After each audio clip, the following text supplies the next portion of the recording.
So hello friends, आज हम बात करेंगे इंडियन गवर्नमेंट एंड पॉलिटिक्स को लेकर। आईजीपी एरिया है ये। और आईजीपी में हम शुरुआत करेंगे जो सिलेबस में हमारा सबसे पहला टॉपिक है, which is the nature of the national movement. तो जब हम नेचर ऑफ नेशनल मूवमेंट की इंडिया की बात करते हैं, तो सबसे पहला यहाँ पर एक हमारा जो थॉट निकल के आता है वो ये है कि इंडियन नेशनल मूवमेंट जो थी, उसका नेचर जो था, वो माना जाता है कि it was anti imperialist and radical in nature. ठीक है जी, पहली बात तो। अब जब हम कहते हैं कि भाई Indian national movement anti imperialist और रेडिकल थी, वो इसलिए थी क्योंकि इंडियन नेशनल मूवमेंट को अगर आप ऑब्जर्व करो तो वो इनिशिएट होती है एक बहुत इंपॉर्टेंटली रिफॉर्मिस्ट क्रिटिक से, कॉलोनियलिज्म के। और ये रिफॉर्मिस्ट क्रिटिक ऑफ कॉलोनियलिज्म से स्टार्ट होते होते वो फंडामेंटली एक एंटी इंपीरियलिस्ट प्रोजेक्ट बनता है। देखो, मैं दो चीज़ें आपको यहाँ पर क्लैरिफाई करना चाहूँगा to begin with, because IGP हम लोग स्टार्ट कर रहे हैं कि खास करके जब हम बात करते हैं आईजीपी की, और अगला जो पोर्शन हमने करना है आईआर की, ये दो पोर्शन में मैं आपको किसी प्रकार के कोई बेसिक्स नहीं समझाने वाला। बिकॉज आईजीपी एंड आईआर के I presume and I will assume कि आप बेसिक सारे जानते हो। आईआर में अगर हम इंडो यूएस रिलेशंस की बात करेंगे या इंडिया अफगानिस्तान की बात करेंगे तो वहाँ कुछ बेसिक नहीं बताने वाला मैं आपको। आई प्रिज्यूम कि ये जीएस की जो बेसिक नॉलेज है वो आपको ऑलरेडी है, और जीएस की नॉलेज के बेसिस पे हम यहाँ पर सिर्फ एडवांस लेवल की बात करेंगे। अगर नहीं है तो then these lectures will not make sense to you. तो पहले आप उनको कर लो complete, then only these lectures will make sense to you. और आईआर का with respect to that already एक कोर्स हमारा चल रहा है 2026 वाला। आप चाहो तो आप आईआर के उस कोर्स को कंप्लीट कर लो पहले, ताकि आपको जो आईआर का यहाँ पर हमें पार्ट एडवांस लेवल का करना है उसको करने में आसानी होगी। कोर्स का लिंक आपको नीचे डिस्क्रिप्शन में भी मिल जाएगा। लेकिन मैं बेसिक्स यहाँ पर नहीं करा सकता, अनलाइक जैसे पॉलिटिकल थ्योरी वगैरह है which is a completely new area, जिसमें हमने करा भी है western polity, Indian polity etcetera, सब जगह हमने करा है। But these are overlap areas of GS. So these are areas where I presume that you have the complete basic knowledge, complete fundamental understanding, complete conceptual clarity, ताकि हम सीधे सीधे advance level पर चर्चा करें। फॉर एग्जाम्पल, अब अगर मैं ये बोल रहा हूँ कि ये रिफॉर्मिस्ट क्रिटिक से स्टार्ट हुई कॉलोनियलिज्म के, तो यहाँ पर बैठ के अब मैं आपको वो सब समझाने नहीं वाला, वो पूरा मॉडरेट फेज में क्या हुआ etcetera and all that. I believe कि ये सब आप जानते हो। जब मैं ये वर्ड यूज़ कर रहा हूँ कि एंटी इंपीरियलिस्ट क्रिटिक, तो मैं ये अज्यूम करके चल रहा हूँ कि आपको ये पता है कि कैसे इंडिया में लेफ्टिस्ट मूवमेंट का राइज हुआ, कैसे इंडिया की नेशनल मूवमेंट में लेफ्टिस्ट मूवमेंट इमर्ज हुई। ये सब चीज़ें आई प्रिज्यूम कि आपको मालूम है। So I am not taking the pain to explain all this which are areas overlapping with the GS. तो आप चाहो भी तो अभी भी मैंने आपको एक ये ऑप्शन दे दिया। मॉडर्न इंडिया का कोर्स भी मैंने कराया हुआ है और आईआर का कोर्स भी मैंने कराया हुआ है 2026 वाले। ये दोनों कोर्सेज को अगर आप चाहो तो कर लो। मॉडर्न इंडिया का एटलीस्ट ये दो टॉपिक्स जो स्टार्टिंग के उसमें मदद करेगा, बाकी तो आगे पॉलिटी वाले टॉपिक्स हैं विच आई प्रिज्यूम की पॉलिटी की पूरी नॉलेज आपको है। So this is how we are going to go as of now. ठीक है जी। सो इंडियन नेशनल मूवमेंट जो है वो एक रिफॉर्मिस्ट क्रिटिक कॉलोनियलिज्म से शुरू होती है, एक एंटी इंपीरियलिस्ट प्रोजेक्ट की ओर ग्रेजुअली बढ़ती है। और जब वो एंटी इंपीरियलिस्ट प्रोजेक्ट की ओर बढ़ती है तो हम देखते हैं कि इसका जो ओवरऑल कंटेंट है वो काफ़ी रेडिकल लेवल पर सोशियो इकोनॉमिक ओरिएंटेशन को अडॉप्ट कर लेता है। तो जब वो एक रेडिकल लेवल पर सोशियो इकोनॉमिक ओरिएंटेशन को अडॉप्ट करता है तो एक चीज़ यहाँ पर क्लियर हो जाती है कि जिस तरीके से नेशनल मूवमेंट इवॉल्व हुई है, उसका जो एवोल्यूशन हमने यहाँ पर देखा वो एक क्यूमुलेटिव एक्सपीरियंस था। जिस क्यूमुलेटिव एक्सपीरियंस में हमने ये चीज़ ऑब्जर्व करी कि स्टार्ट होता है गेम ड्रेन ऑफ वेल्थ की थ्योरी से। और ये ड्रेन ऑफ वेल्थ की थ्योरी से जब आप ब्रिटिश को डीलेजिटिमाइज करते हो इकोनॉमिकली, इसके साथ साथ जब हमारा फोकस आता है डीलेजिटिमाइजेशन इकोनॉमिक क्रिटिक के थ्रू, इवेंचुअली उसके बाद इंडियनाइजेशन पे, तो ये जो अर्ली ट्रेंड्स देखने को मिलते हैं नेशनल मूवमेंट के, ये दोनों के दोनों कोई किसी प्रकार का कोई रिजल्ट लेके नहीं आ पाते। क्योंकि ना तो ड्रेन ऑफ वेल्थ की थ्योरी, ना इंडियनाइजेशन की जो एसोसिएशनल थ्योरी थी उस समय की, जिसके तहत मॉडरेट्स का पूरा एम था कि हम इंडियंस की एसोसिएशन को बढ़ाएं, दोनों चीज़ों में कोई बहुत ज़्यादा जो है पॉजिटिव रिजल्ट्स इवेंचुअली हमें देखने को नहीं मिले। इस कॉन्टेक्स्ट में जब हम बात करते हैं, फिर फाइनली जब मूवमेंट स्वदेशी मूवमेंट की ओर बढ़ती है, और स्वदेशी मूवमेंट से फिर वो इवेंचुअली गांधीयन फेज में आती है। तो गांधीयन फेज तक आते आते हम एक चीज ये देखते हैं कि यहाँ पर आते आते मूवमेंट एक एंटी इंपीरियल टोन लेना शुरू कर देती है। तो जो मूवमेंट स्टार्ट हुई थी प्रो इंपीरियल क्रिटिक से, प्रो इंपीरियल और क्रिटिक का मतलब ये है कि उस समय हम कोई रिजीम चेंज इंडिया में नहीं चाहते थे, अगर हम बात करें उस लैंग्वेज में। तो जो चीज़ स्टार्ट हुई pro imperial critic of basically British policy से, वो इवेंचुअली स्वदेशी मूवमेंट के बाद गांधीयन फेज के तहत फाइनली एंटी इंपीरियल क्रिटिक में कल्मिनेट होती है। ये पॉइंट हमने अभी पिछली जगह पर भी यहाँ पर ये बोलने की कोशिश करी कि वो एक क्यूमुलेटिव एक्सपीरियंस था, एक ऐसा क्यूमुलेटिव एक्सपीरियंस जिसने ब्रिटिश को डीलेजिटिमाइज करने के बाद फाइनली हमें यहाँ पर लाकर इस एंटी इंपीरियल टोन पर लाके खड़ा कर दिया। और जब हम इस पॉइंट पर आते हैं, तो ये एंटी इंपीरियल टोन 2 पॉइंट्स में मैनिफेस्ट करती है। पहला उसका गोल होता है स्वराज, और फिर उस स्वराज से वो बनता है पूर्ण स्वराज। तो ये मॉडर्न इंडिया में भी आप पढ़ते हो कि कैसे वो स्वराज के गोल से पूर्ण स्वराज की ओर हम जाते हैं। तो ये जो पहले स्वराज था, जिसमें हम चाहते थे बेसिकली कि इस तरीके से फोकस किया जाए कि हम एंटी इंपीरियल स्ट्रगल जो है वो अपने तहत ही लड़ें, वो इवेंचुअली पूर्ण स्वराज की ओर बढ़ गया, जहां पर complete ending of foreign rule की बात की गई। तो जब हमने कंप्लीट एंडिंग की यहाँ पर बात की इवेंचुअली पूर्ण स्वराज के केस में, तब जाकर हमने देखा कि एक एंटी इंपीरियल टोन यहाँ पर बहुत हार्श थी। हार्श का मतलब ये नहीं है कि यहाँ पर कोई वायलेंट थी, हार्श का मतलब ये है कि लैंग्वेज का ओरिएंटेशन बदल चुका था। कि जो पहले हम लोग सिर्फ जो है ड्रेन ऑफ वेल्थ के तहत क्रिटिसाइज करते थे ब्रिटिश वगैरह को, अब वो है हार्डकोर लेवल पर इम्प्रोवाइज होकर complete liberation of the British rule पे आ गया था। अच्छा, इस पूरे पीरियड के दौरान इंडियन नेशनल मूवमेंट में दूसरी चीज जो देखी गई वो ये थी कि एक आइडियोलॉजिकल और प्रेगमेटिक लेवल पर ग्रेजुअली रेडिकलाइजेशन भी हुआ। बट ये रेडिकलाइजेशन वर्ड को हम एक पॉजिटिव सेंस में लेके चलते हैं। कैसे? जब हम बात करते हैं गांधीयन फेज की, तो गांधीयन फेज ने क्या किया कि गांधी ने, हम कहते हैं कि लोगों को रेडिकलाइज किया, but radicalise in a positive sense, in the sense कि गांधी ने पेजेंट्स को बोला आप अपने इंटरेस्ट की बात करो, गांधी ने वर्कर्स को बोला आप अपने इंटरेस्ट की बात करो, वुमन को बोला आप अपने इंटरेस्ट की बात करो, मार्जिनलाइज्ड सोशल ग्रुप्स को बोला कि आप अपने इंटरेस्ट की बात करो।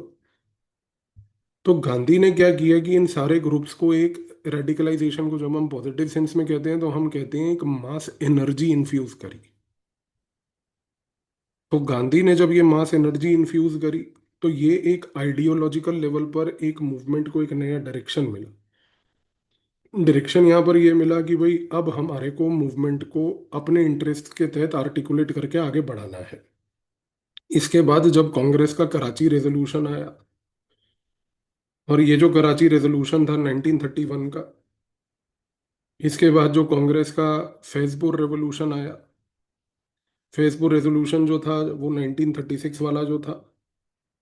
इन दोनों रेजोल्यूशंस में हमने क्या करा कि जब गांधी ने मास एनर्जी को इन्फ्यूज किया, तो कांग्रेस ने इस मासेज की एनर्जी को इन दो रेजोल्यूशंस के तहत एक सोशियो इकोनॉमिक विजन दिया। इसीलिए हमने क्या ये दो वर्ड्स का प्रयोग किया, एक आइडियोलॉजिकल और एक प्रेगमेटिक रेडिकलाइजेशन। ये आइडियोलॉजिकल लेवल पर गांधी ने काम किया, आप अपने अपने हितों के बारे में चर्चा करो। फिर जो प्रेगमेटिक लेवल पर इस विजन को एक नेशनल विजन में ट्रांसलेट करने का काम था वो कांग्रेस ने किया, कराची और फैजपुर रेजोल्यूशन से। और ये कांग्रेस ने बेसिकली इस पर्टिकुलर दो रेजोल्यूशंस के तहत जो नेशनल लेवल पर मासेस का एक ओवरऑल एनर्जी थी, उसको एक नेशनल विजन में ट्रांसलेट करके, ये नेशनल विजन में ट्रांसलेट करके एक सोशियो इकोनॉमिक विजन यहाँ पर क्रिएट किया। और जब ये हुआ तो इसके साथ साथ एक चीज़ देखने को हमें ये मिली कि 1930s और 1940s में जो इवेंचुअली नेशनल मूवमेंट अनफोल्ड हुई, वो फिर इस कॉन्टेक्स्ट में एंटी इंपीरियलिस्ट भी थी। और इसके साथ साथ बिकॉज अब एक सोशियो इकोनॉमिक विजन भी डेवलप हो चुका था, तो ये कहना गलत नहीं था कि उसके पास अब एक ट्रांसफॉर्मेटिव एजेंडा भी था। तो एक ट्रांसफॉर्मेटिव एजेंडा का क्या मतलब है कि भाई हमें किस प्रकार से एक सोशियो इकोनॉमिक विजन को इनविसाज करना है आगे जाकर, किस तरीके से हमने सोसाइटी को अब जो है इंडिपेंडेंस के बाद देखना है।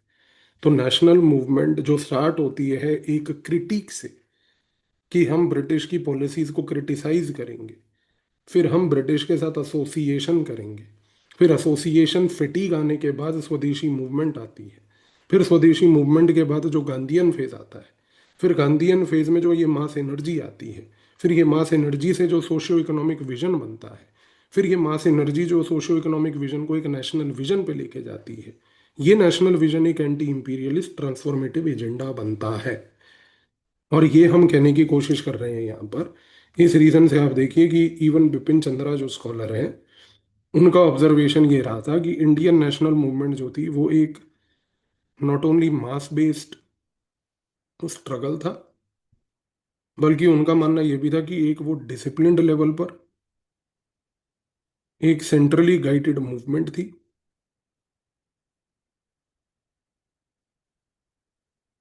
जिसमें इंडियन नेशनल कांग्रेस ने एक एंटी इंपीरियलिस्ट टोन लेकर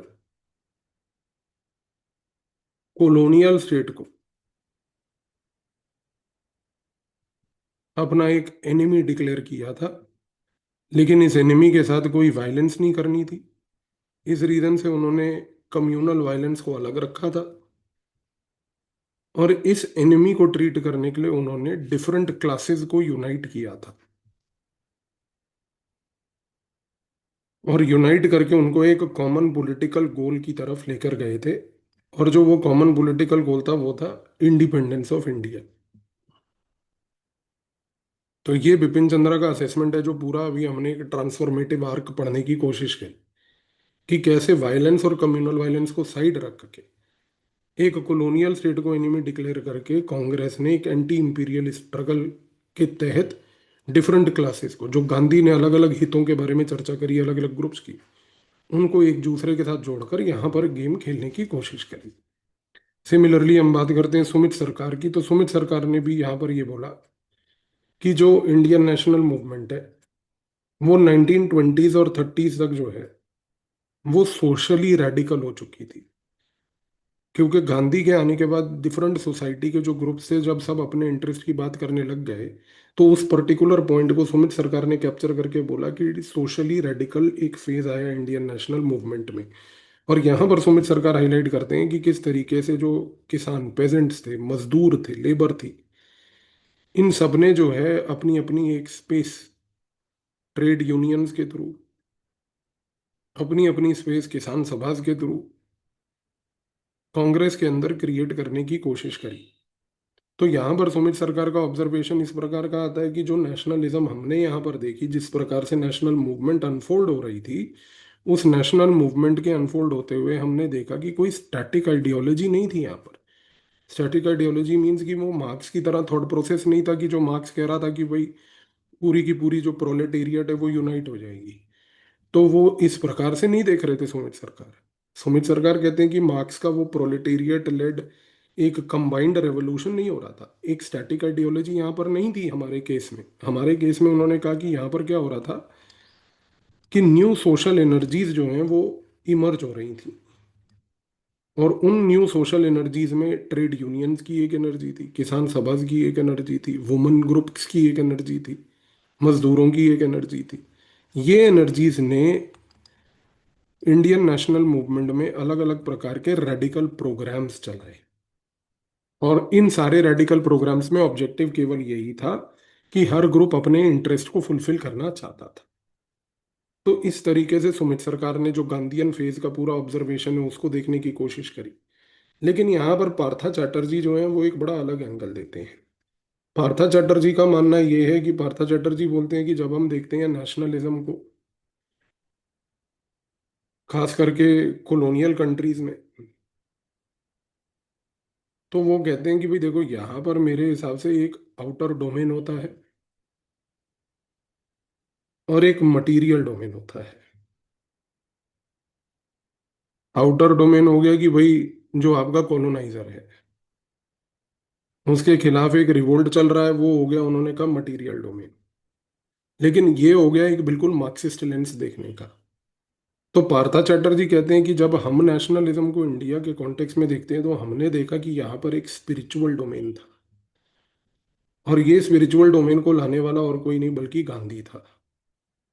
तो पार्था चैटर्जी का मानना ये है कि इंडिया में जो नेशनलिज्म थी, उस नेशनलिज्म में अगर मान लो आउटर डोमेन और मटेरियल डोमेन दोनों अलग अलग तरीकों से देखने को मिले, तो यहाँ पर एक तीसरा लेवल का भी देखने को मिला, which was the spiritual domain. क्योंकि वो एम्फोसाइज करते हैं कि जो महात्मा गांधी की आइडियोलॉजी थी यहाँ पर, उस आइडियोलॉजी में किस तरीके से उन्होंने इवेंचुअली इकोनॉमी को और फ्यूचर स्टेट को एक एथिकल विजन के तरीके से देखा।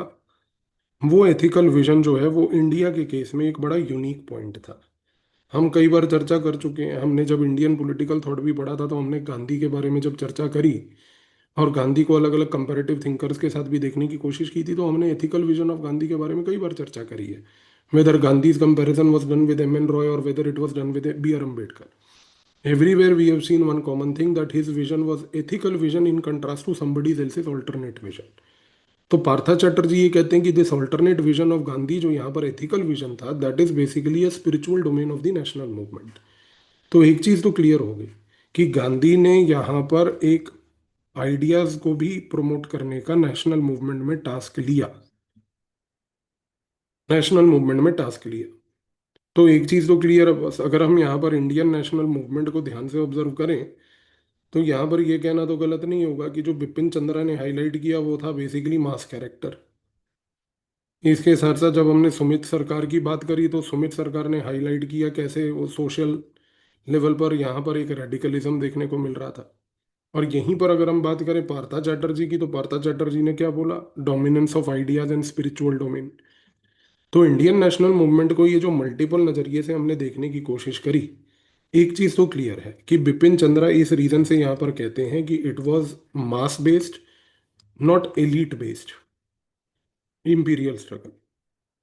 और ये जो मास बेस्ड था, not elite based imperial struggle था, इस रीजन से उन्होंने ये बात बोली कि यहाँ पर सारा फोकस था कंस्ट्रक्टिव वर्क पे, किसी तरीके का कोई वायलेंट रेवोल्यूशन पे फोकस नहीं था। और क्योंकि यहाँ पर सारा फोकस था एक कंस्ट्रक्टिव वर्क पे, और ये constructive work transformative in nature था, क्योंकि जो भी इस कंस्ट्रक्टिव वर्क से जुड़ेगा, चाहे वो स्वदेशी हो चाहे वो गांधी के एथिकल विजन से हो, उसका कहीं ना कहीं सोल ट्रांसफॉर्मेशन होगा। तो किसी भी तरीके से वायलेंट रेवोल्यूशन को फायदा नहीं पहुंचाया। तो बिपिन चंद्रा का मानना यहाँ पर यह है कि गांधी के इस पूरे पर्पस से और नेशनल मूवमेंट की ये नेचर से कि वो एक मास बेस्ड था, एलिट बेस्ड नहीं था।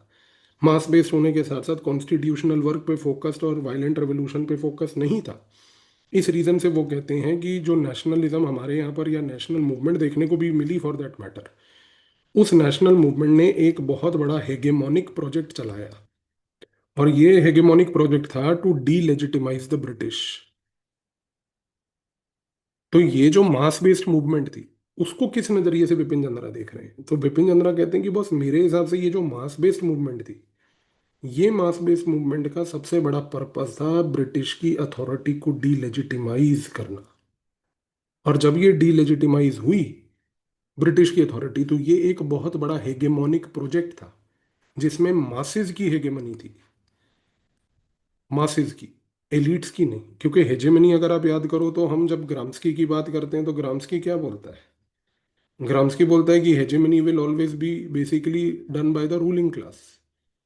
लेकिन यहाँ पर बिपिन चंद्रा बोल रहे हैं कि हेजेमनी मासेस की थी, और ये मासेस ने उस हेजेमनी को, उस पूरी आइडियोलॉजी को कंट्रोल किया, और उसके थ्रू उन्होंने डीलेजिटिमाइज करने की कोशिश करी यहाँ पर ब्रिटिश को पूरी की पूरी। That is what Gandhi were trying to do, and that is what basically happened here with respect to even the Indian national movement as such. ये बात यहाँ पर आपको क्लियर होगी, पहली चीज। अब दूसरी चीज, कुछ पर्सनैलिटीज की अगर हम स्पेसिफिक चर्चा करें, तो यहाँ पर एक बड़ा इन्फ्लुएंशियल पर्सनैलिटी थे एस एन बैनर्जी। अच्छा, अब जब हम बात करते हैं एस एन बैनर्जी की, तो एस एन बैनर्जी ने एक किताब लिखी थी जिसका नाम था a nation in making. S N Banerjee की ये जो नेशन इन मेकिंग किताब थी, इस किताब में उन्होंने एक बड़ी इंपॉर्टेंट ऑब्जर्वेशन दी। उन्होंने कहा कि भाई नेशन का जो कोर आइडिया होता है, वो पहली बात तो कभी कभी भी सडन अपीयरेंस नहीं लाता। तो कोई भी नेशन को अगर आप स्टडी करो तो उसमें जो नेशनहुड का आइडिया है वो कभी भी पहले सडनली अपीयर नहीं होता। उन्होंने कहा कि हर एक nation is always in the making. तो ये एक लॉन्ग टर्म प्रोसेस होता है नेशन का बनना। अब एस एन बनर्जी ने एक नया डायरेक्शन देने की कोशिश करी। उन्होंने कहा कि जब आप कहते हो इंडिया एज अ नेशन है, तो वो कहते हैं कि भाई इंडिया एज अ नेशन आज की डेट में जो मॉडर्न टाइम्स में है वो एकदम से इमर्ज होके नहीं आया। India as a nation over a period of time evolve हुआ। इस period of time of evolution में वो कहते हैं कि ब्रिटिश का बहुत बड़ा रोल था, कांग्रेस का बहुत बड़ा रोल था।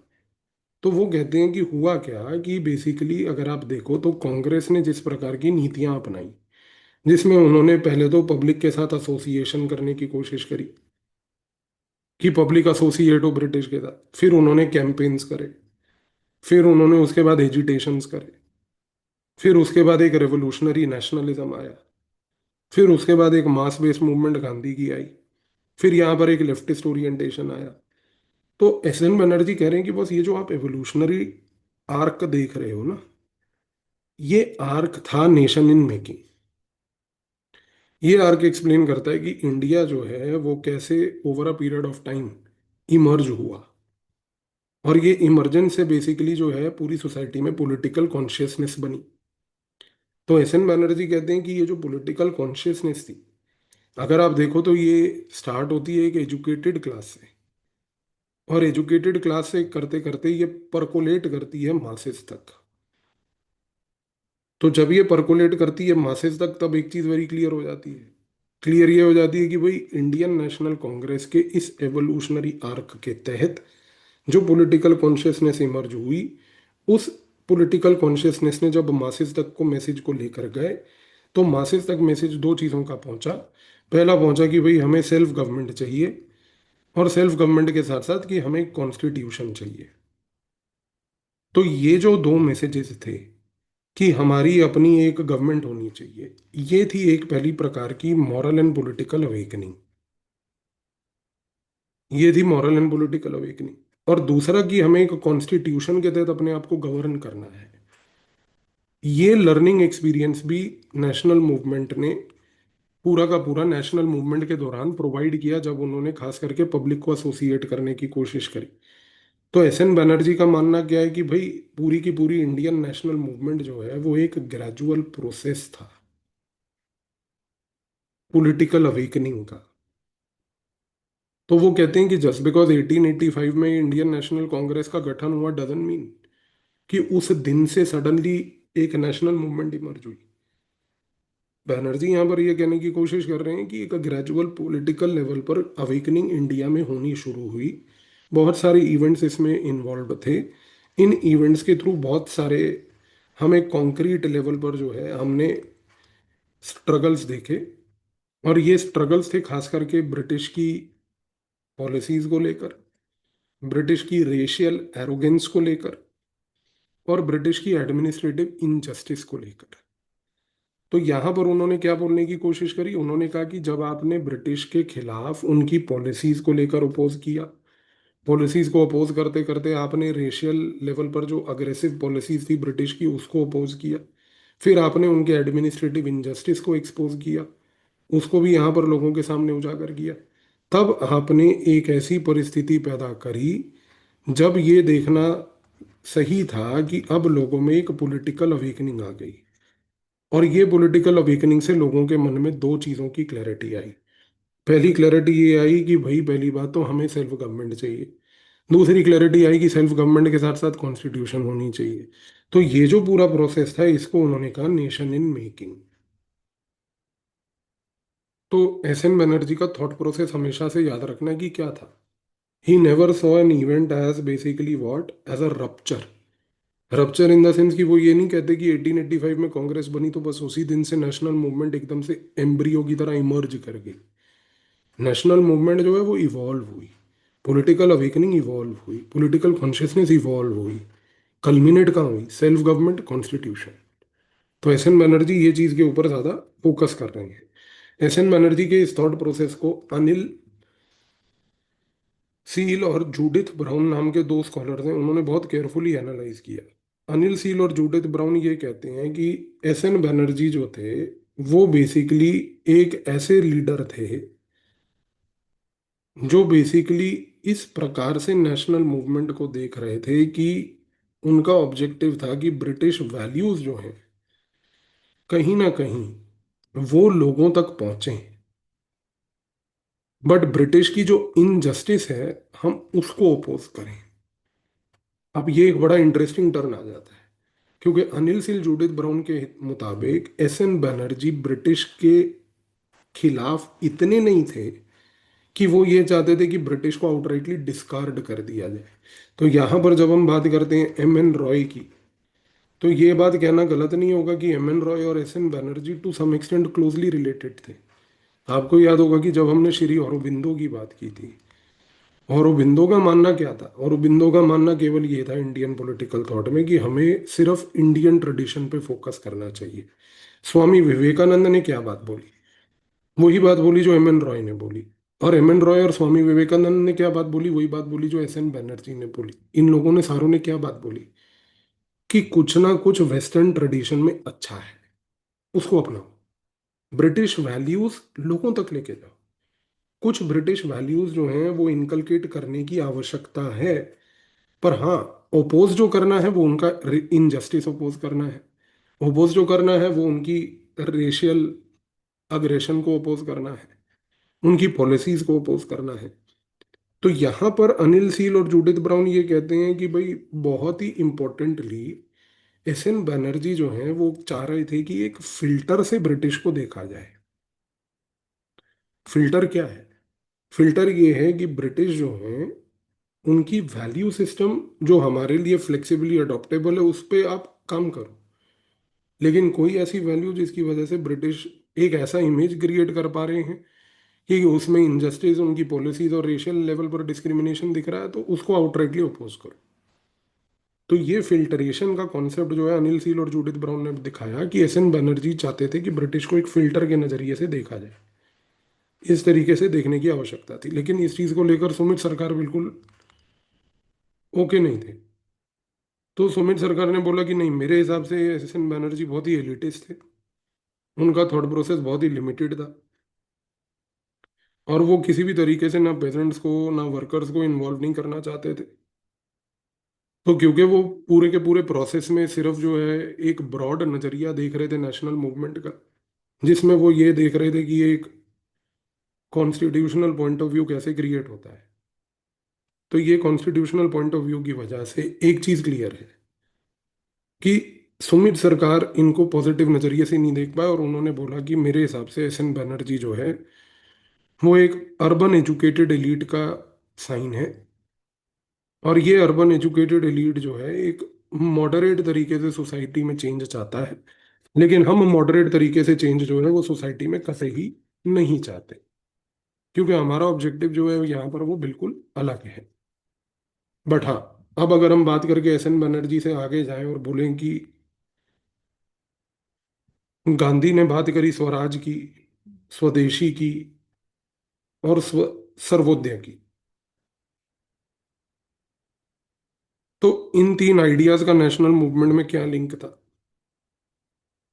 तो देखो, जब हम बात करते हैं स्वराज, स्वदेशी एंड सर्वोदय की, एक चीज तो बड़ी क्लियर है बॉस। एक सिंपल लैंग्वेज में स्वदेशी का जो आइडिया था वो गांधी के मुताबिक क्या था?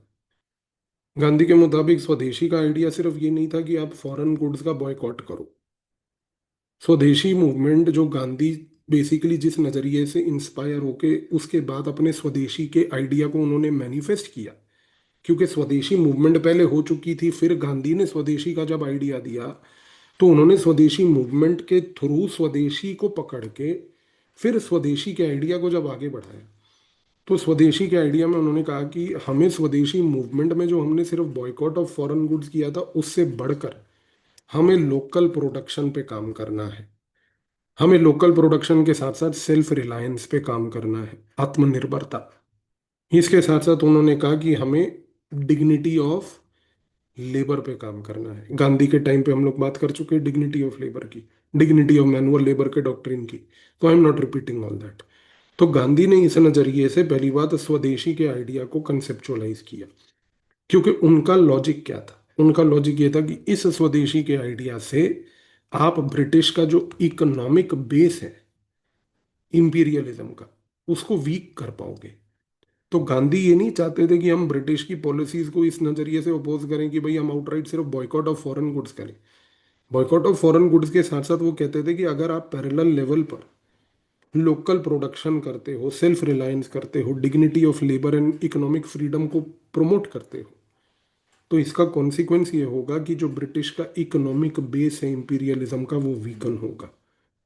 पहली बात। और इस चीज को फिर उन्होंने आगे एक्सप्लेन किया ये कह के कि सर्वोदया की बात अगर हम करें, सर्वोदया का मतलब यहां पर गांधी जी ने बोला कि ये तब तक मीनिंगलेस है जब तक हम एक वेलफेयर फॉर ऑल का ओरिएंटेशन लेकर ना बैठे।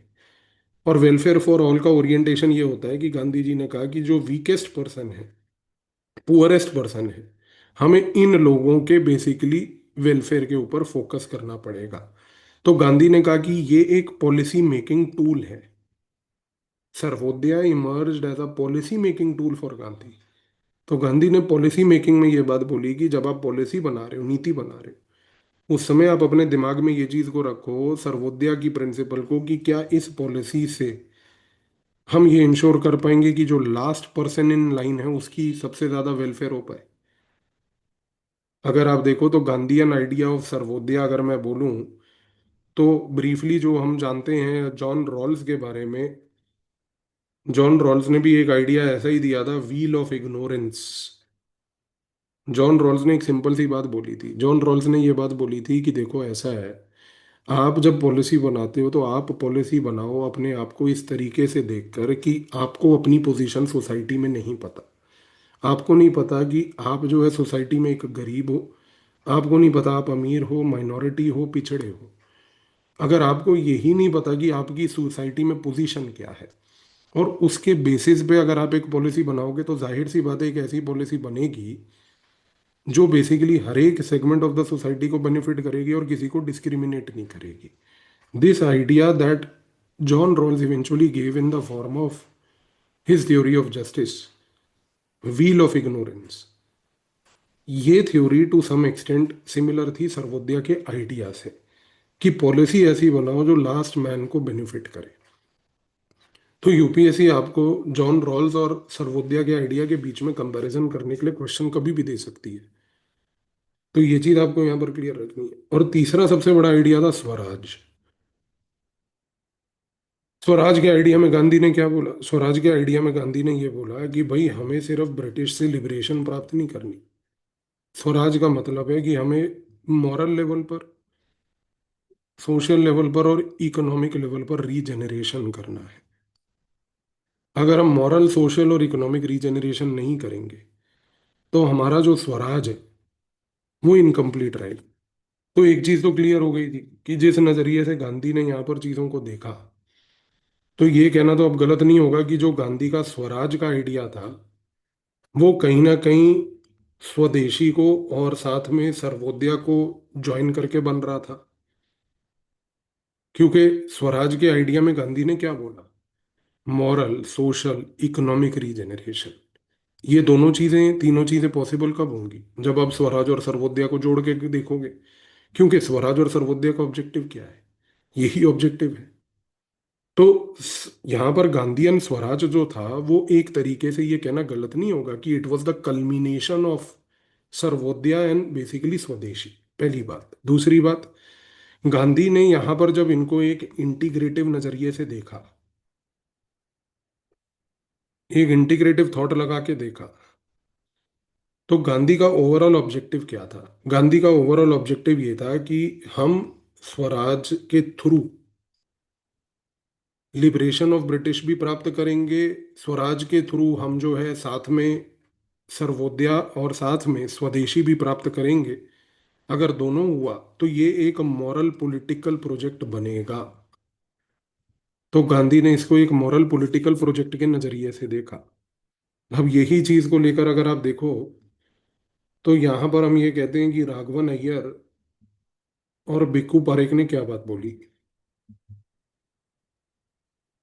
तो राघवन अय्यर भिक्खू पारेख ने ये बोला कि गांधी का जो कोर कंसर्न था वो मॉरल रिकंस्ट्रक्शन था।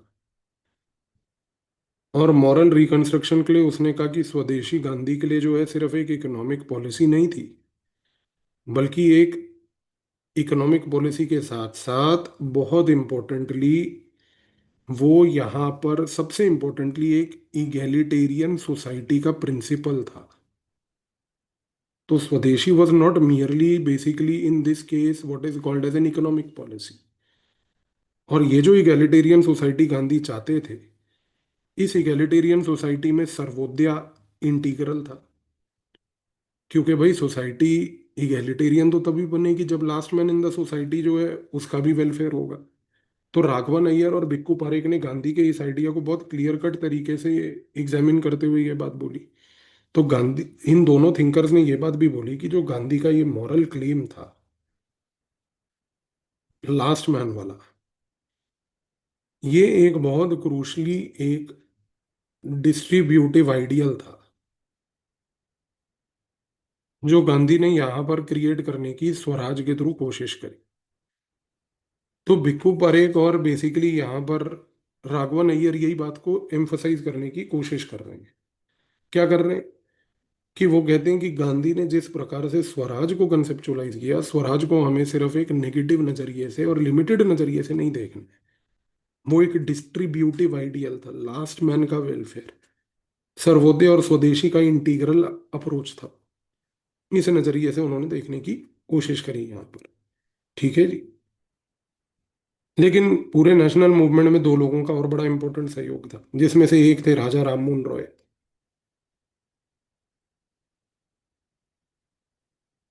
राजा राममोहन रॉय जो थे, सबसे पहली बात तो यार उन्होंने एक सीड ऑफ नेशनलिज्म को क्रिएट किया। क्योंकि देखो वो एक सोशल रिफॉर्मर थे। उन्होंने जिस प्रकार से सोशल रिफॉर्म्स यहाँ पर इंडिया में प्रमोट करने की कोशिश करी, उनका आर्ग्यूमेंट बिल्कुल क्लियर था। उन्होंने कहा कि देखो इंडिया की सोसाइटी एक स्पिरिचुअल सोसाइटी है। स्पिरिचुअल सोसाइटी के होने के नाते अगर कुछ ऐसे कस्टम्स हैं जो क्रूअल हैं, तो वो स्पिरिचुअल सोसाइटी के लिए एक बैरियर है। स्पिरिचुअल सोसाइटी के लिए एक बैरियर है। तो हमें पहली बात तो ये बैरियर को हटाना पड़ेगा, जिसके लिए हमें सोसाइटी में सोशल रिफॉर्म लाने पड़ेंगे। दूसरा, राजा राममोहन रॉय ने ये कहा कि हम सपोर्ट करते हैं मॉडर्न एजुकेशन को। उन्होंने कहा कि भाई इंग्लिश और साइंस तो लोगों को सीखनी पड़ेगी, क्योंकि इंग्लिश और साइंस सीखने से क्या होगा कि इंडिया के जो लोग हैं उनको वर्ल्ड की नॉलेज होगी। और जब वर्ल्ड की नॉलेज होगी तो फिर उसके बाद वो रूलर्स के साथ बात कर पाएंगे इक्वल टर्म्स पे। तो यहाँ पर मॉडर्न एजुकेशन को वो एक सिर्फ रिफॉर्म के नजरिए से नहीं, ट्रांसफॉर्मेशन के नजरिए से देख रहे थे। ट्रांसफॉर्मेशन के नजरिए से। इस रीजन से आप देखो कि he was a champion of freedom of press. इस रीजन से आप देखो कि he was basically critical of the arbitrary rule of the British. इस रीजन से आप देखो कि he was also in favour of a constitutional government, जो कि एक लिमिटेड गवर्नमेंट होती है। क्योंकि उनका मानना यही था कि हमें आर्बिट्रेरीनेस हटानी है। वो तभी हटेगी जब लोग एम्पावर होंगे, जब लोगों को नॉलेज होगी। जब नॉलेज होगी तो वो इक्वल टर्म्स पे रूलर से बात कर पाएंगे। इस रीजन से तीसरी चीज हम ये भी कहते हैं कि जब हम बात करते हैं नेशनलिज्म की, तो उन्होंने नेशनलिज्म को किसी फैंसी सेंस में नहीं देखा। राजा राममोहन रॉय ने नेशनलिज्म को एक बहुत ही सेल्फ कॉन्फिडेंस का टूल देखा, एक रैशनल टूल देखा, और एक अवेयरनेस ऑफ राइट्स का टूल देखा। तो राजा राममोहन रॉय के मुताबिक जो है नेशनलिज्म एक बड़ा पावरफुल टूल था, जिसके तहत आप जो है एक ऐसा क्लास क्रिएट कर सकते हो जिसको राइट्स और ओपिनियंस के बारे में दोनों पता था। तो जिस प्रकार के थॉट्स हम यहाँ पर राजा राममोहन रॉय के देख रहे हैं, उससे एक चीज तो क्लियर हो गई कि he was basically a four runner of Indian nationalism. क्योंकि जब इंडियन नेशनलिज्म स्टार्ट हुई नहीं थी, उससे पहले जिस प्रकार के आइडियाज को राजा राममोहन रॉय ने यहाँ पर लोगों के सामने उजागर किया, जिसमें वो एक जगह पर सोशल रिफॉर्म, एक जगह पर स्पिरिचुअलिटी, एक जगह पर वो कहते थे कि हमें फोकस करना है मॉडर्न सेकुलर एजुकेशन, एक जगह पर जब उन्होंने कहा कि हमें फोकस करना है प्रेस की फ्रीडम पे, फिर उन्होंने कहा कि हमें फोकस करना है राइट्स पे, लीगैलिटी पे, कॉन्स्टिट्यूशनल गवर्नमेंट पे, अकाउंटेबिलिटी पे। तो आप ये चीज को समझने की कोशिश करो कि यार एक बंदा इतने सारे अम्ब्रेला थॉट्स के बारे में चर्चा कर रहा है, और ये जब एक बंदा इतने सारे अम्ब्रेला थॉट्स के बारे में चर्चा कर रहा है तो एक चीज तो क्लियर है सर, कि उनका थॉट प्रोसेस सिर्फ सोशल रिफॉर्म को लेकर नहीं था। क्योंकि यहाँ पर तो राजा राममोहन रॉय अगर हम देखें तो वो तो बेसिकली क्या है, एक सोवरेन नेशन स्टेट को विजुअलाइज कर रहे थे इंडिया के, कि वहां पर किस प्रकार के व्यक्ति हमें देखने को चाहिए। तो इस रीजन से अगर हम देखें तो दो स्कॉलर्स हैं यहाँ पर, जिसमें से एक है सीए बेले एंड दूसरा है यहाँ पर आमिया सेन। सीए बेले और आमिया सेन के मुताबिक राजा राममोहन रॉय जो थे वो बेसिकली एक इंडियन लिबरल थे, और ये इंडियन लिबरल जो थे ये चाहते थे selective borrowing, unlike for that matter Shri Aurobindo.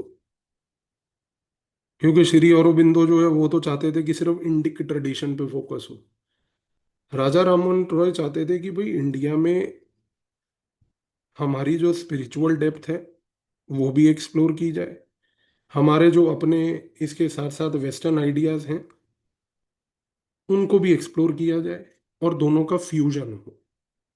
तो इसीलिए कहते हैं कि राजा राममोहन रॉय हो, अपने रॉय साहब हो, एम एन रॉय, ये सारे लोग, for that matter even S N Banerjee जिनके बारे में अभी अपन ने चर्चा करी थोड़ी देर पहले, ये सारे लोग ऑलमोस्ट एक सिमिलर थॉट प्रोसेस के लोग थे। तो ये कहना गलत नहीं होगा जो सीए बेले और आमिया सेन कहते हैं कि राजा राममोहन रॉय ने अपने थॉट्स के थ्रू इंडिया में कॉन्स्टिट्यूशनल पॉलिटिक्स के एक पाथ को क्लैरिफाई किया।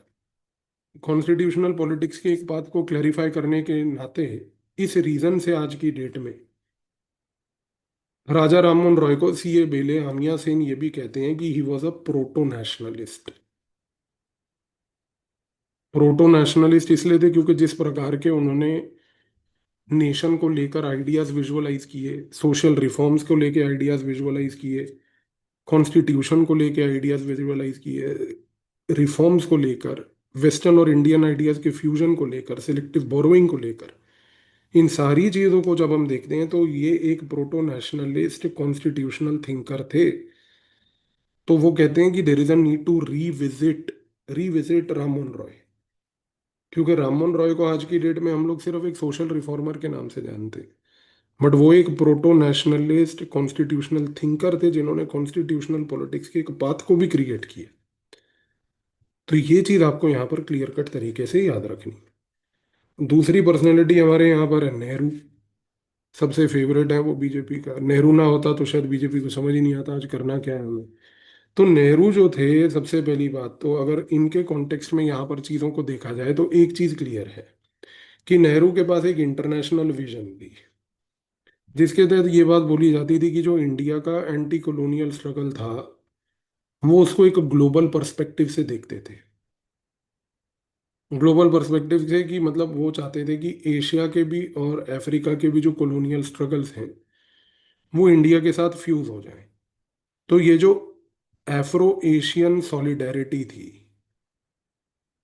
ये आज की डेट में जो नेहरू नेशनल मूवमेंट के टाइम पे शो करता था, that was his internationalist approach, जिसके तहत इवेंचुअली आगे जाकर नॉन अलाइनमेंट बना। पहली बात। दूसरी बात, नेहरू एक ह्यूमनिस्ट भी थे। ह्यूमनिस्ट इस रीजन से क्योंकि पूरी नेशनल मूवमेंट में उन्होंने हमेशा डेमोक्रेसी की चर्चा की, हमेशा जो है साइंटिफिक टेम्पर बढ़ाने की चर्चा की, सोशल जस्टिस की चर्चा करी।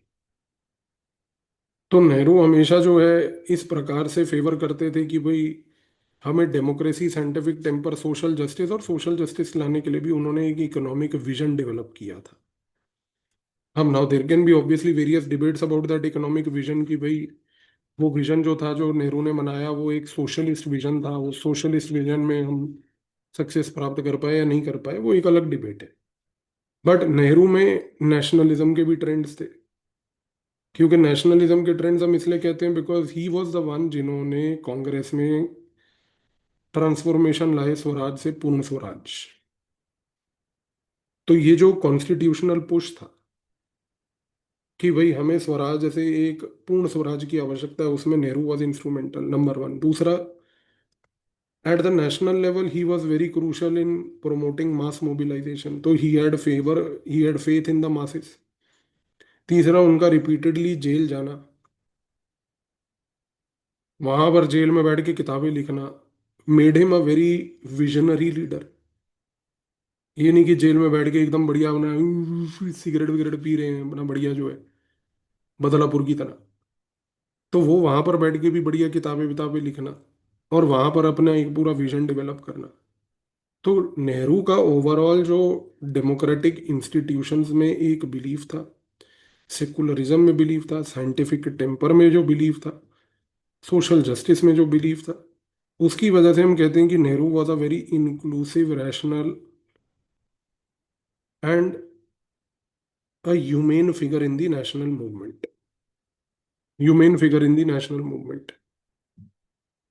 इसीलिए आप देखो कि जो गोपाल गुरु नाम के एक स्कॉलर है, उन्होंने ये बात बोली कि नेहरू ने क्या किया है कि भाई नेहरू ने इंडिया के डेवलपमेंट, मॉडर्नाइजेशन, इंटरनेशनल रिलेशंस का एक पाथ डेवलप किया। और इस रीजन से गोपाल गुरु का मानना है कि नेहरू जो थे वो एक डेमोक्रेटिक, इंटरनेशनल मॉडर्नाइजर थे। और वो भी इस हद के कि Gopal Guru ended up in calling him as the third world statesman.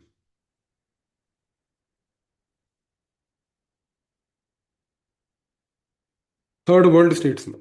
तो ये चीज़ तो यहाँ पर क्लियर हो गई, पहली बात तो।